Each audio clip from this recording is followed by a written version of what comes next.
Halo semuanya, pada kesempatan kali ini kami dari kelas 442A01 Prodi Ilmu Komunikasi Universitas Dina Sarana Informatika ingin mempresentasikan tugas UAS mata kuliah Psikologi Komunikasi. Nah, untuk tugas UAS ini kami mengangkat studi kasus yaitu Prabowo disukai generasi milenial hingga influencer. Ternyata ini yang jadi pembedanya. Jadi nanti di tugas UAS ini eh, kami akan menganalisis dari 4 komponen teori yang sudah diberikan oleh dosen, yaitu yang pertama ada stimulus respon, dan yang kedua itu ada komunikasi politik, dan yang ketiga itu ada komunikasi persuasif, dan yang terakhir itu ada komunikasi kelompok. Nanti dari teori-teori tersebut akan disampaikan oleh rekan-rekan saya yang hadir di kesempatan kali ini. Untuk selanjutnya, perkenalkan saya Desena Dolhi dengan NIM 442200030.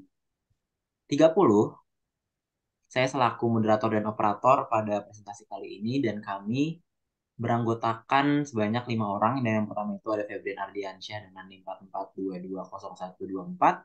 Selanjutnya ada Muhammad Kadafi dengan NIM 4422101. Selanjutnya ada Safa Salsabila dengan NIM 4422057. Selanjutnya ada Restu Mosantoso dengan NIM 4422155. Selanjutnya untuk latar belakang akan disampaikan oleh rekan saya yaitu Restu. Komunikasi mengacu pada studi tentang interaksi antara pikiran, perasaan, dan perilaku individu dalam konteks komunikasi. Psikologi komunikasi membahas bagaimana orang berkomunikasi, bagaimana pesan dipahami dan diproses, serta bagaimana faktor psikologis mempengaruhi komunikasi. Psikologi komunikasi memberikan pemahaman yang lebih baik tentang interaksi antara individu dalam konteks komunikasi. Hal ini membantu dalam mengembangkan strategi komunikasi yang efektif, memahami persepsi dan pemahaman orang lain, serta memperhatikan faktor-faktor psikologis yang dapat mempengaruhi interaksi komunikasi.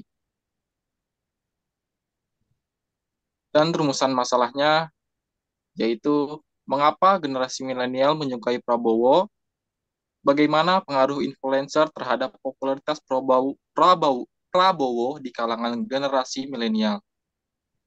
Apa dampak popularitas Prabowo di kalangan generasi milenial?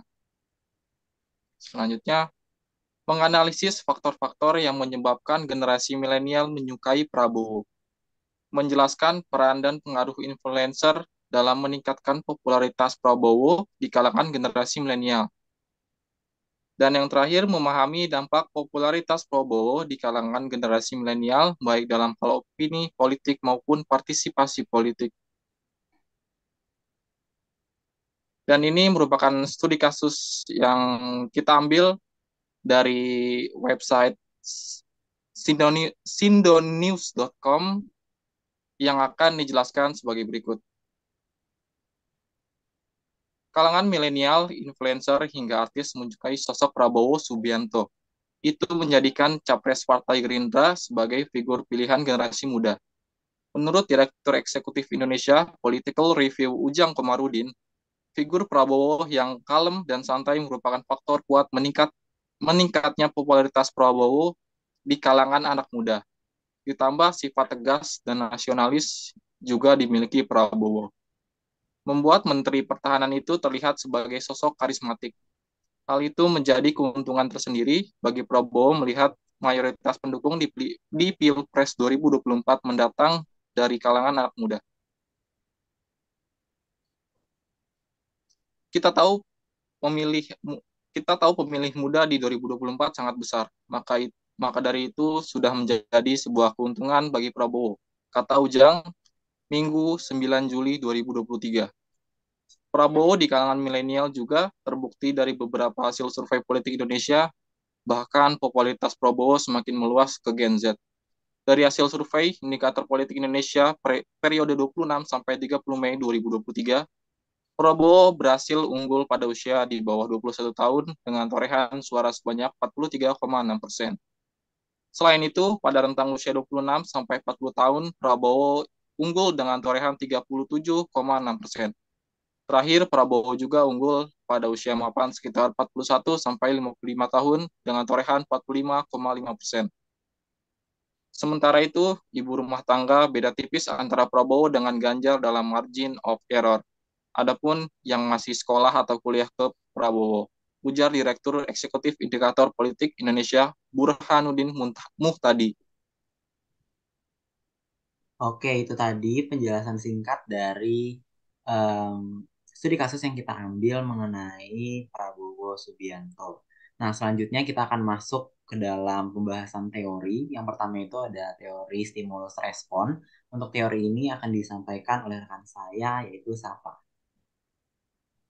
Stimulus respon. Teori stimulus respon menyatakan bahwa individu bereaksi terhadap rangsangan stimulus yang mereka terima. Dalam konteks ini, faktor-faktor yang menjadi stimulus dan mempengaruhi generasi milenial untuk menyukai Prabowo dapat termasuk retorika politiknya, kampanyenya yang intens, atau narasi yang mengugah emosi.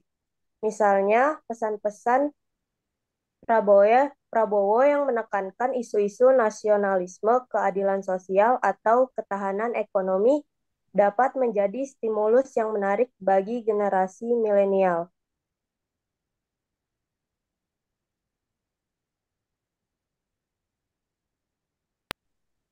Komunikasi Komu- politik. Komunikasi politik melibatkan strategi dan teknis komunikasi yang digunakan oleh politisi untuk mempengaruhi opini dan perilaku pemilih. Dalam kasus ini, Prabowo mungkin menggunakan strategi komunikasi politik yang efektif untuk menarik generasi milenial. Misalnya, ia mungkin menggunakan media sosial dan platform digital untuk berinteraksi langsung dengan generasi milenial, serta menyampaikan pesan-pesan yang relevan dengan isu-isu dihadapi oleh generasi tersebut, dan menjadi sosok panutan yang berwibawa bagi para anak-anak generasi milenial. Komunikasi persuasif. Komunikasi persuasif bertujuan untuk mengubah sikap, keyakinan, atau perilaku individu melalui penggunaan pesan yang meyakinkan dan strategi persuasif. Prabowo dan tim kampanye mungkin menggunakan komunikasi persuasif untuk mempengaruhi generasi milenial. Mereka dapat menggunakan argumen-argumen yang kuat, data dan fakta yang relevan, atau cerita yang menggugah emosi untuk membangun citra positif Prabowo di mata generasi milenial.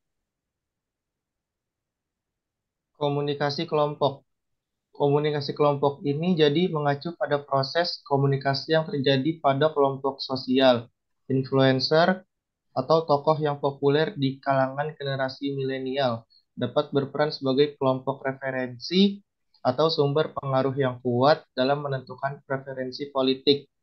Jadi, jika influencer tersebut mendukung atau memberikan pandangan positif terhadap Prabowo, generasi milenial atau followers si influencer yang mengikuti mereka mungkin itu cenderung lebih menerima dan menyukai sosok Prabowo ini. Oke, itu tadi pembahasan mengenai teori dari analisis kasus, studi kasus yang kita angkat. Terima kasih kepada rekan saya yang pertama itu ada Sapa dan juga Febrian dan yang terakhir itu ada Kadaki. Nah, untuk kesimpulan dari analisis ini yang menggunakan teori stimulus respon, komunikasi politik, komunikasi persuasif, dan komunikasi kelompok terkait kasus Prabowo disukai generasi milenial hingga influencer adalah faktor-faktor stimulus seperti retorika politik, kampanye intens, dan narasi yang menggugah emosi mempengaruhi generasi milenial untuk menyukai Prabowo. Selanjutnya, dari sisi komunikasi politik yang paling efektif, termasuk penggunaan media sosial dan platform digital memainkan peran penting dalam menarik perhatian dan mempengaruhi generasi milenial. Selanjutnya, dari strategi komunikasi yang persuasif, menggunakan argumen yang kuat dari data dan fakta yang relevan, serta cerita yang menggugah emosi, membantu membangun citra positif Prabowo di mata generasi milenial. Dan yang terakhir itu pengaruh influencer dan komunikasi kelompok, di mana tokoh populer di kalangan generasi milenial mendukung atau memberikan pandangan positif terhadap Prabowo, juga mempengaruhi preferensi politik di generasi milenial saat ini. Dengan memahami faktor-faktor ini, dapat disimpulkan bahwa popularitas Prabowo di kalangan generasi milenial dipengaruhi oleh stimulus politik, strategi komunikasi politik, persuasif yang efektif, serta pengaruh influencer dan komunikasi kelompok. Analisis ini memberikan pemahaman lebih dalam tentang dinamika komunikasi politik dan faktor-faktor yang mempengaruhi sikap dan perilaku generasi milenial dalam mendukung seorang politisi. Oke, mungkin itu aja yang bisa saya sampaikan dan kami sampaikan pada kesempatan kali ini. Terima kasih banyak sudah mau menyimak dari awal, pertengahan, hingga akhir. Akhir kata, saya Odysseus Nurul pamit undur diri. Terima kasih.